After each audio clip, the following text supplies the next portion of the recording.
Avant de commencer cet exercice, je vais vous expliquer une méthode simple pour en tirer le meilleur bénéfice.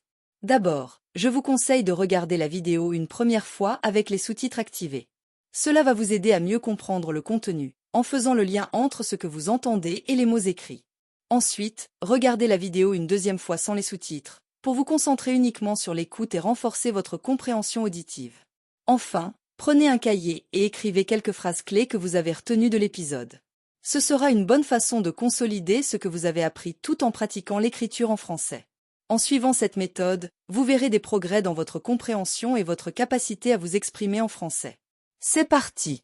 Dans un monde où la surconsommation est devenue la norme, il est difficile d'ignorer les effets néfastes que nos habitudes d'achat ont sur la planète. Que ce soit la crise climatique, la pollution croissante ou l'exploitation humaine dans les chaînes de production, les conséquences de notre modèle économique actuel sont omniprésentes. Face à ces constats, une question s'impose. Sommes-nous prêts à changer nos modes de consommation pour adopter un mode de vie plus durable et éthique? Comment la consommation responsable peut-elle nous aider à réduire notre empreinte écologique tout en favorisant une justice sociale et économique? Quelles actions concrètes pouvons-nous mettre en place au quotidien pour être plus responsables dans nos choix? Et surtout, quel rôle les entreprises et les gouvernements jouent-ils dans cette transformation vers un mode de vie durable? Tout d'abord, il est important de comprendre ce que signifie la consommation responsable. Ce n'est pas seulement une mode ou une tendance, mais une véritable philosophie de vie qui consiste à réfléchir à l'impact de nos choix de consommation sur l'environnement, la société et l'économie. Il s'agit de faire des choix conscients en termes d'achat et d'utilisation des produits que nous consommons, que ce soit la nourriture, les vêtements ou même les objets technologiques. Mais pourquoi est-ce si crucial aujourd'hui? Eh bien, la réponse est simple. Notre modèle de consommation actuel est insoutenable. Nous exploitons les ressources naturelles à une vitesse incroyable, au point que certains estiment que si nous continuons ainsi, d'ici 2050, nous aurions besoin de 2 planètes Terre pour subvenir à nos besoins. Cela paraît fou, n'est-ce pas? Pourtant, c'est la réalité. Prenons l'exemple des déchets plastiques. Chaque année, des millions de tonnes de plastique finissent dans nos océans, tuant la faune marine et dégradant l'écosystème. Et ça, ce n'est qu'un aspect du problème. Il y a aussi la déforestation, la pollution de l'air, et bien sûr, le changement climatique, qui s'accélère à cause des émissions de gaz à effet de serre générées par les industries de consommation de masse. À tout cela s'ajoute l'impact social. Beaucoup de nos biens de consommation, notamment les vêtements ou les produits électroniques, sont fabriqués dans des pays où les droits des travailleurs ne sont pas respectés. Des personnes travaillent dans des conditions inhumaines, souvent pour des salaires dérisoires, pour que nous puissions acheter des produits bon marché. Et nous, en tant que consommateurs, sommes souvent inconsciemment complices de ces pratiques. Voilà pourquoi la consommation responsable est devenue une nécessité. Maintenant que nous avons identifié le problème, la vraie question est, que pouvons-nous faire à notre échelle? Heureusement, il existe de nombreuses façons d'agir de manière plus responsable au quotidien. D'abord, nous devons apprendre à réduire. Cela peut paraître évident, mais acheter moins, c'est déjà un premier pas vers la réduction de notre empreinte écologique. Trop souvent, nous achetons des objets dont nous n'avons pas réellement besoin. Par exemple, nous achetons des vêtements qui se démodent ou s'abîment rapidement. La solution? Privilégier la qualité à la quantité. Acheter des vêtements plus durables, même s'ils sont plus chers, mais qui dureront plus longtemps. Ensuite, il y a la réutilisation et la réparation. Aujourd'hui, on a tendance à jeter ce qui est cassé ou ce qui ne nous plaît plus.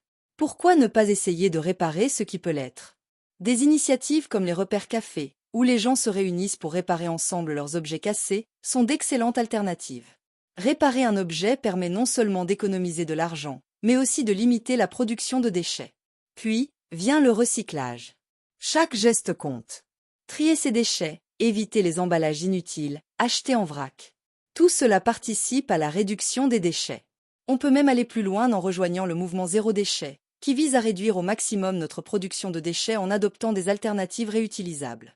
Par exemple, utiliser des sacs en tissu plutôt que des sacs en plastique, ou encore opter pour des contenants en verre réutilisables. La consommation alimentaire est également un levier majeur. Nous pouvons choisir de consommer des produits locaux, de saison, et issus de l'agriculture biologique. Pourquoi? Parce que l'agriculture industrielle, en particulier l'élevage, est l'une des principales sources d'émissions de gaz à effet de serre. Manger moins de viande, ou en tout cas réduire sa consommation de viande industrielle, est un moyen simple de diminuer son empreinte carbone. Enfin, il est essentiel de prendre en compte l'éthique dans nos choix. Choisir des produits fabriqués de manière éthique, c'est choisir des articles qui respectent non seulement l'environnement, mais aussi les droits humains. Par exemple, on peut privilégier des marques qui sont transparentes sur leurs pratiques et qui respectent les conditions de travail de leurs employés. Des labels comme Fairtrade ou Rainforest Alliance garantissent que les produits ont été fabriqués dans des conditions justes. Maintenant, bien sûr, il ne faut pas penser que tout repose uniquement sur les épaules des consommateurs. Les entreprises et les gouvernements jouent un rôle fondamental dans cette transition vers une consommation plus durable. Commençons par les entreprises. Elles doivent intégrer la responsabilité sociétale dans leurs pratiques. Cela signifie qu'elles doivent réfléchir à l'impact de leurs activités sur l'environnement et sur la société.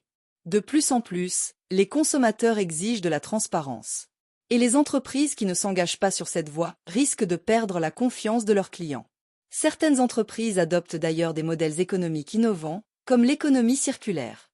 Ce modèle vise à prolonger la durée de vie des produits à travers le recyclage, la réutilisation et la réparation. Contrairement à l'économie linéaire, où l'on fabrique, consomme, puis jette, l'économie circulaire cherche à minimiser les déchets et à maximiser l'utilisation des ressources. Quant au gouvernement, ils peuvent agir à travers des politiques publiques. Par exemple, ils peuvent mettre en place des législations environnementales strictes qui imposent aux entreprises de réduire leurs émissions de CO2, ou encore offrir des incitations fiscales aux particuliers pour acheter des véhicules électriques ou installer des panneaux solaires. L'éducation et la sensibilisation sont également cruciales. Les gouvernements peuvent mener des campagnes pour informer les citoyens sur l'importance de la consommation responsable et leur fournir les outils pour adopter des pratiques durables. L'école joue également un rôle clé pour inculquer dès le plus jeune âge les principes de respect de l'environnement. La consommation responsable n'est pas une simple tendance, mais une véritable nécessité dans le monde d'aujourd'hui. Nous devons tous repenser nos habitudes d'achat et nos modes de consommation pour réduire notre empreinte écologique et sociale. Adopter des gestes simples, comme acheter moins mais mieux, privilégier le recyclage et les produits éthiques, est à la portée de chacun. Les entreprises et les gouvernements ont aussi un rôle majeur à jouer dans cette transition vers un mode de vie durable. Ensemble, nous pouvons faire la différence, à notre échelle, et contribuer à un avenir plus juste, respectueux de l'environnement et viable pour les générations futures.